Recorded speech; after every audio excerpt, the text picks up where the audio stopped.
शादी के घर का क्या मंजर होगा जहां सगाई के लाल पीले मंडप की सजावट चल रही है। चारों तरफ शहनाई और हंसी खुशी का माहौल है और अचानक एक बंद कमरे से आग की लपटें निकलने लगती हैं। धुआं भर जाता है और राजा मन अति सुंदर का बैकग्राउंड म्यूजिक गूंजते ही सन्नाटा छा जाता है। जी हाँ, जिस घर में अभी कुछ देर पहले हीरे की अंगूठियों और शगुन के गहनों की बात हो रही थी, वही घर इस खौफनाक आग के गोले में कैसे तब्दील हो गया, यह समझने के लिए हमें उस पूरी कहानी के ताने बाने को देखना पड़ेगा जो इस भयानक मोड़ तक पहुँचने से ठीक पहले रची जा रही थी। असल में कहानी की शुरुआत तब होती है जब एक आलीशान गाड़ी आकर रुकती है और उसमें से मोंटू, उसकी दीदी और पूरा परिवार ढेरों शगुन लेकर बड़े ही ठाट बाट से घर में कदम रखते हैं। हाथ में बनारसी साड़ी, जयपुरी कोट और सोने चांदी के तोहफे देखकर हर कोई हैरान रह जाता है। घर के लोग जब पूछते हैं कि आपको हमारी पसंद नापसंद का इतना सटीक अंदाजा कैसे हुआ, तो दीदी बड़े ही प्यार से मुस्कुराते हुए कहती हैं कि जहाँ रिश्ता जोड़ना हो वहाँ के लोगों और उनकी परंपराओं को पहले ही जान लेना चाहिए। उर्मी बुआ जी के रिश्ते के लिए आए ये लोग खुद को करोड़ों के कपड़ों के कारोबार का मालिक बताते हैं। मोंटू के भांजे बबलू तुरंत अपने फोन में बड़ी बड़ी फैक्ट्रियां, चमचमाते गोडाउन,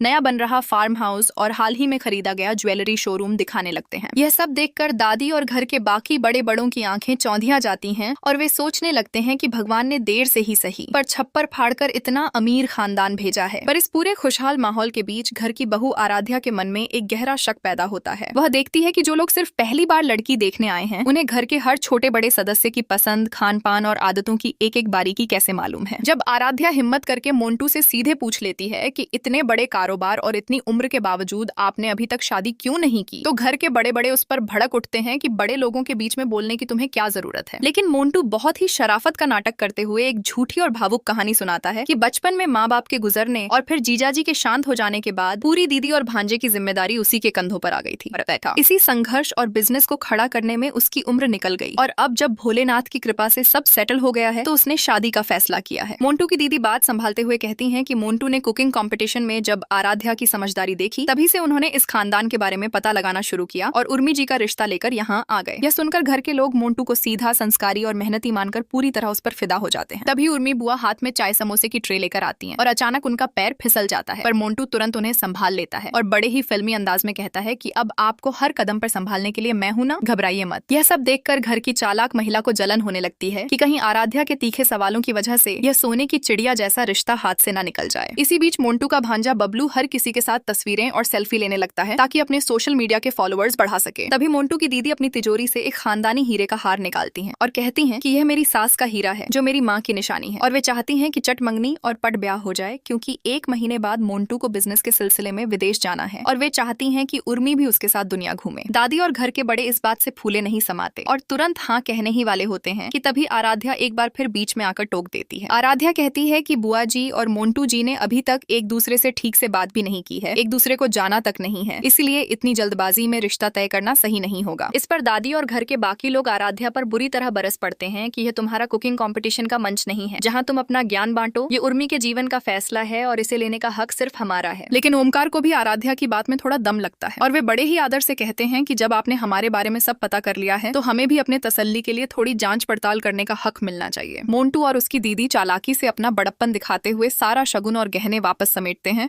और कहते हैं कि आप बिल्कुल जांच पड़ताल कीजिए, हम अपनी अमानत शादी के बाद ही देंगे। उनके जाने के बाद घर में कोहराम मच जाता है। दादी भड़कते हुए कहती हैं कि तुमने इतने अमीर और संस्कारी खानदान को शगुन के साथ वापस लौटा दिया, अगर कल को उनका मन बदल गया तो उर्मी की पूरी जिंदगी खराब हो जाएगी। लेकिन ओमकार और प्रथम अपने स्तर पर जांच शुरू करते हैं। वे बिजनेस वर्ल्ड में पता करवाते हैं, पुलिस रिकॉर्ड चेक करवाते हैं और हर जगह से यही खबर आती है कि सेठी परिवार का बहुत बड़ा नाम है, उनके कई बिजनेस हैं, उन पर कोई क्रिमिनल केस नहीं है और वे बहुत इज्जतदार लोग हैं जो ज्यादातर विदेश या कानपुर से बाहर ही रहते हैं। यह सुनकर दादी की खुशी का ठिकाना नहीं रहता और वे आराध्या को ताना मारते हुए कहती हैं कि अब तो तेरी जासूसी का कीड़ा शांत हो गया होगा, जा जाकर सगाई की तैयारियां कर। इधर सगाई का फैसला अचानक कल के लिए पक्का हो जाता है क्योंकि लड़के वाले कोई रोका नहीं, सीधे सगाई चाहते हैं। घर में खुशी का माहौल है, सुनार को बुलाकर हीरे की अंगूठियां चुनी जा रही हैं, मिठाइयों के ऑर्डर दमा अम्मा से